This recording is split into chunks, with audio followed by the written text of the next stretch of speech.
Thank you. It's an important question, but I do have a lot of members in line.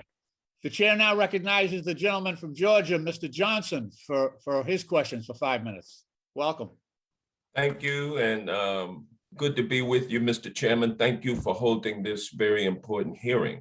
Russia's current behavior is unsettling and dangerous. At any moment, they could initiate the largest land invasion since World War II, risking significant casualties and millions of people displaced. Moreover, Russia continues to direct cyber attacks against Ukrainian military, energy, and other computer networks as recently as yesterday. I commend President Biden for emphasizing diplomacy at every approach through meetings and mediation. But if Russia insists on being a hostile actor, the United States of America is prepared to meet the challenge. Ambassador McFaul, the Biden administration has warned that a Russian invasion of Ukraine would likely come at significant costs to human life. Upwards of 50,000 innocent civilians could be killed, while millions of people in Ukraine would be displaced, potentially creating an unprecedented refugee crisis in Europe.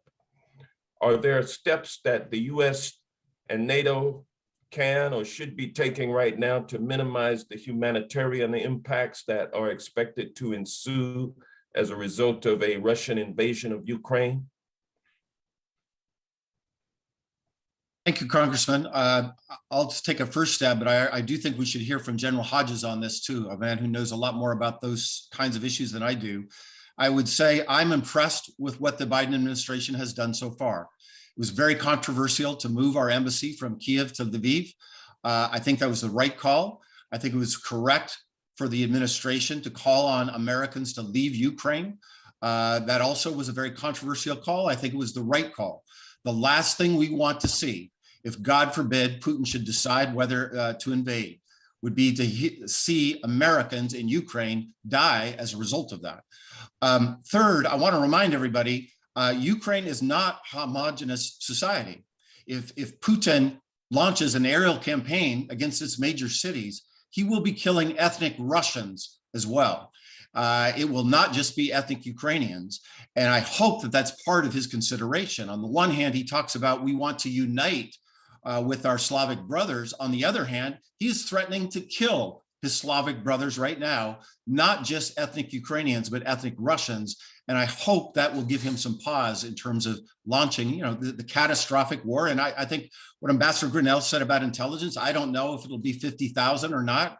I think, as Andrea said, he's got lots of options between full-scale military intervention and something much shorter, including not even using boots on the ground or tanks.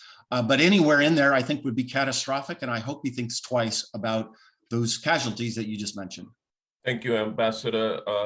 General Hodges, what is your assessment of the situation in terms of what would happen if Russia actually invades? Sure, thank you. Well, of course, we have some sense of what it would look like because they did it back in 2014 and they never left. And so what I expect is a continued expansion of what they've been doing, lower level type operations where they think they can remain below some perceived threshold where all of us would have to go forward with these massive sanctions. So that's why I think we're going to see more cyber, more sabotage, amphibious operations along the coast of Azov, possibly on the Black Sea. I do think that the three best things that we can do, number one, continue to stick together. With respect to our former ambassador to Germany, I do think that Germany today is there's a different government than there was a few years ago, and the ground is beginning to change here among the German elites. I think they realize that their credibility as a leader within the European Union was eroding rapidly.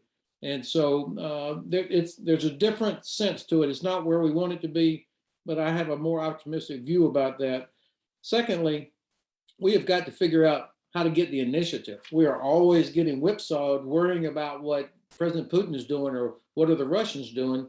And everybody on this call knows from your own education and training or sports that you want the initiative.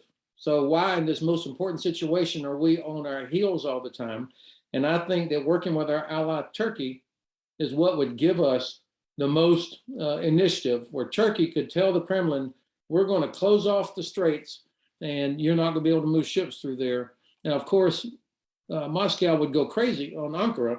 So we have got to make sure that Ankara is confident that we would not leave them exposed to the inevitable retribution that would come from the Kremlin. Thank you. My time is expired, so I yield back.